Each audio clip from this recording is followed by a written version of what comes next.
Finalement, Sheshanq a noué des liens commerciaux étroits avec la cité phénicienne de Byblos, des liens qui s'avéreront être profitables aux deux royaumes.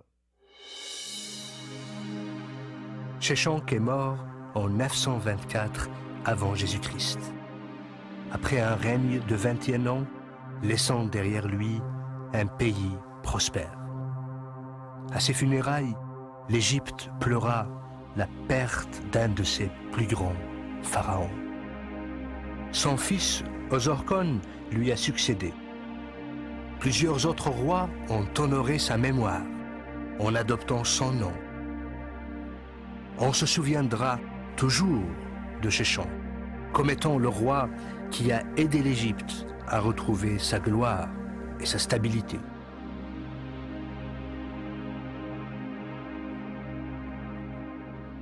Si Sheshanq est le roi berbère qui a profondément marqué l'histoire de l'Égypte, d'autres rois aussi illustres vont marquer définitivement l'histoire de l'Afrique du Nord. 5 rois berbères vont passer de l'histoire à la légende. Ils se sont attelés à défendre l'identité de leur peuple et la souveraineté de leur territoire face à l'envahisseur romain. Massinissa, Jugurtha, Juba I, Juba II et Ptolémée, roi de Mauritanie, vont profondément marquer l'histoire de la Berbérie. 2 parmi eux se distingueront d'une manière particulière par leurs qualités exceptionnelles, par leur courage et leur probité. L'un d'eux s'est surpassé dans le combat et les conquêtes militaires. L'autre va se distinguer en promouvant la renaissance des arts et des lettres. Le premier est un homme de guerre, le second un homme de paix. Pourtant, ça sera l'œuvre du premier qui aura permis au second de propulser le royaume de Numidie vers l'apogée de sa gloire.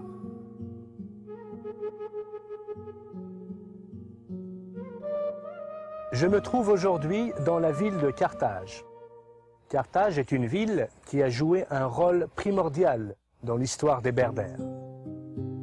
La Carthage d'aujourd'hui est une ville en ruine, des ruines qui datent de l'Empire romain. Mais la vraie ville de Carthage, la Carthage phénicienne, est ensevelie sous les décombres romaines. Pourquoi? Parce que pendant 4 siècles, Carthage avait défié la puissance de Rome. Au 8e siècle avant Jésus-Christ, les Berbères et les Carthaginois ont établi des relations amicales.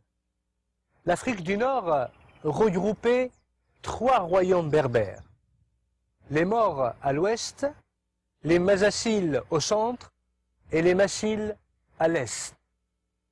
Carthage, quant à elle, est devenue un centre de savoir et de culture. Une ville digne d'éduquer les princes et les rois. Ce n'est donc pas du tout surprenant que le roi berbère Massile Gaïa ait envoyé son fils Massinissa afin qu'il y poursuive ses études. Là-bas, Massinissa recherche une éducation d'aristocrate et par la même occasion tombe amoureux de Sophonisbe, la fille du général Asdrubal, nièce du général carthaginois Hannibal.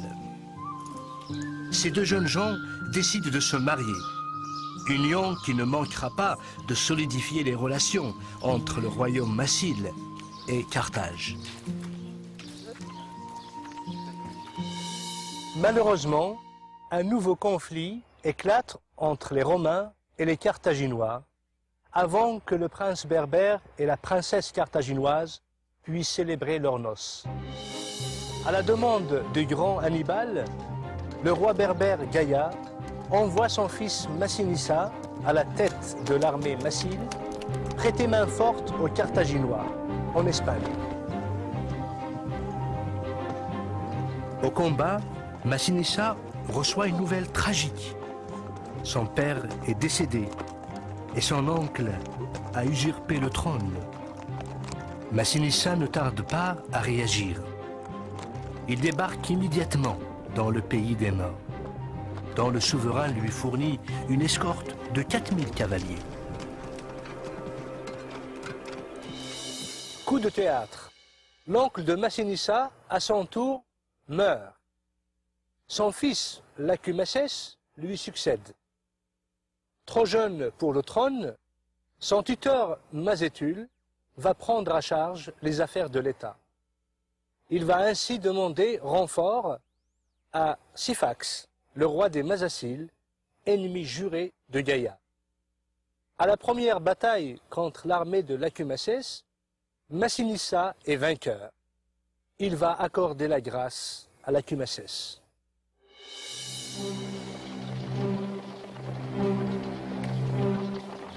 Cependant, les renforts de Syphax arrivent. Battu et blessé, Massinissa fuit en se jetant dans une rivière. Le croyant mort, Syphax arrête la poursuite. À peine rétabli, Massinissa repart à la conquête de son royaume. En apprenant que le roi est toujours vivant, les Berbères s'unissent à lui.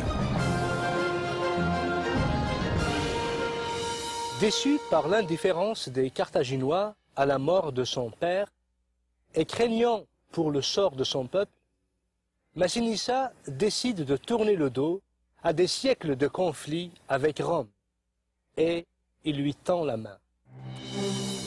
Dans un acte de vengeance, Syphax rentre alors à Carthage et obtient la main de la princesse Sophonobie.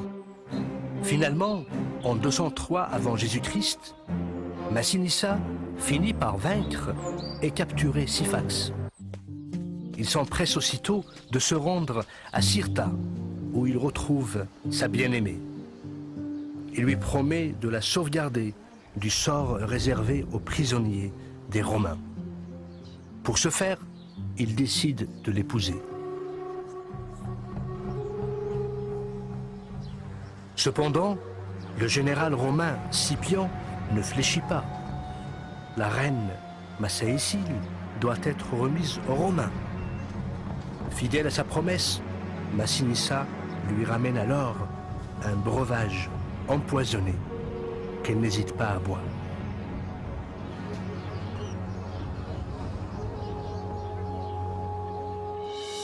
Le jour suivant, devant l'assemblée des troupes, Scipion décerne à Massinissa le titre de roi et lui remet la couronne et le sceptre.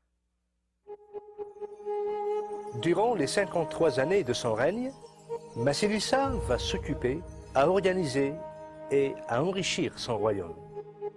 À Cirta, la nouvelle capitale du royaume, il va installer une cour royale digne des monarchies hellénistiques. Cirta va devenir un centre prospère du royaume massile.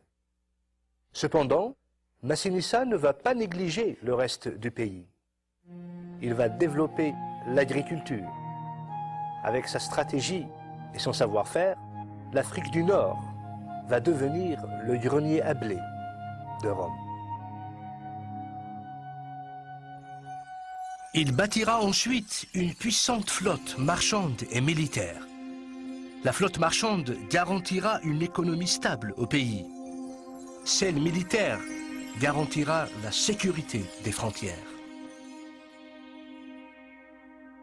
L'œuvre de Massinissa est considérée grandiose.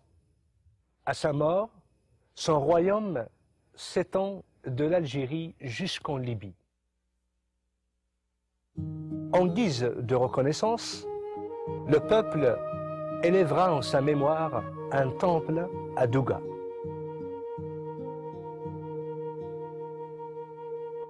Le choix de Massinissa s'est révélé judicieux. Au printemps de l'année 146 avant Jésus-Christ, après sa victoire finale contre Carthage, Rome s'est installée en Afrique. Sur les ordres de Scipion, Carthage, la ville la plus prestigieuse d'Afrique du Nord, a été complètement détruite. Ses murs rasés, sa population exterminée, son héritage effacé à jamais. Déclaré par les Romains, interdit aux hommes pour l'éternité. Cependant, l'essence de Carthage ne mourra pas. C'est pourquoi les Romains ont décidé d'annexer les territoires qu'elle dominait. C'est ainsi que Rome va prendre possession de ces terres fertiles pour y implanter des colonies. Un siècle plus tard, les Romains auront fondé la grande province de l'Afrique. Si l'histoire se souviendra toujours de Massinissa comme étant guerrier et roi légendaire qui a apporté à son peuple la stabilité et la prospérité, Juba II, lui, sera reconnu comme étant le roi berbère qui a donné à son peuple son âge d'or. Mais comment se fait-il un orphelin de 4 ans a su gagner la confiance et le respect de Rome, l'admiration des Grecs et l'adulation de son propre peuple? C'est à la mort prématurée de Juba I, roi de Numidie, que Jules César rentre à Rome avec le jeune prince Juba II et charge sa nièce Octavie de l'élever. À Rome, et sous l'œil vigilant d'Octavie, le petit prince berbère reçoit l'éducation de la grande noblesse romaine. Ce faisant, Juba découvre une aptitude exceptionnelle à l'étude. Après l'assassinat de Jules César, le frère d'Octavie devient le protecteur du jeune prince. Juba II, à l'âge de 15 ans, revêt la toge du citoyen romain. Juba ne tardera pas à combattre aux côtés d'Octave.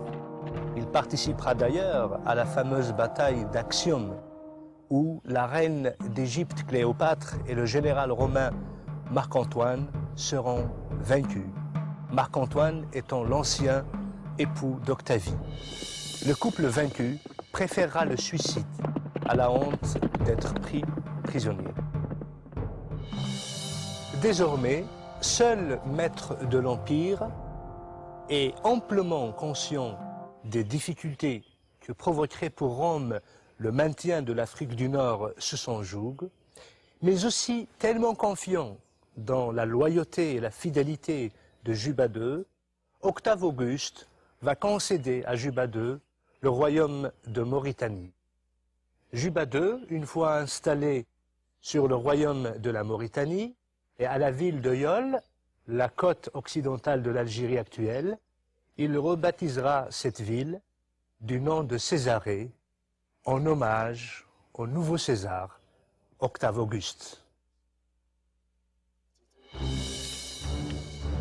Sous le règne de Juba, Césarée deviendra une superbe ville et une plaque tournante du commerce et de la culture méditerranéen. Juba II y bâtira aussi des jardins, des temples et des amphithéâtres.